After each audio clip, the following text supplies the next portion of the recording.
একদম। আইদার জায়গাটাতে zone battle করতে হবে। সেক্ষেত্রে ইওয়ান খুব একটা ভালো পজিশনে থাকবে না। যদিও মেডকিট গুলো কিন্তু অলরেডি ড্রপ করে ফেলেছেন ইওয়ান।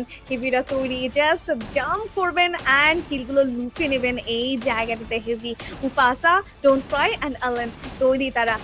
বিতিন একটা গ্রেনেড দিয়ে বেশ কিছু ড্যামেজ জুড়তে পারবেন কিনা। দুটো প্লেয়ারই কিন্তু হিল ব্যাটলের জন্য তৈরি এবং গ্রেনেড থ্রো করা হয়েছিল টাইম টার্নার থেকে, কিন্তু সেটাকে ডিফেন্স করে ফেললেন বিতিন। দূর থেকে ড্যামেজ দিয়ে যাচ্ছেন এই মুহূর্তে নতুন গান উইনচেস্টার দিয়ে বিতিনকে ডাউন করে ফেলবেন এই জায়গাতে মুফাসা।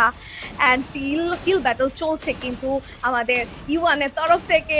দূর থেকে ড্যামেজ জুড়ছে, লায়ন স্টিল অ্যালাইভ, চেষ্টা করে যাচ্ছেন শেষ এইচপি পর্যন্ত, but finally it's over and heavy তারা কিন্তু সিকিউর করেছে তাদের বয়া মোমেন্ট। ভিয়েতনামি টিম তারা সিকিউর করেছেন তাদের মোমেন্টাম অ্যান্ড তারা তাদের ডাউটস গুলো ক্রাশ করেছেন। হেভি অ্যাকচুয়ালি একটা হেভি পারফরম্যান্স প্রোভাইড করেছেন নেক্সট রাতে। ওয়াও! অনেক প্রেসার থেকে রিলিফ পেল মনে হচ্ছে প্রত্যেকটা প্লেয়ারের চেহারা দেখে। মনে হচ্ছে এতক্ষণ ধরে এই মোমেন্টের জন্য তারা অপেক্ষা করেছিল।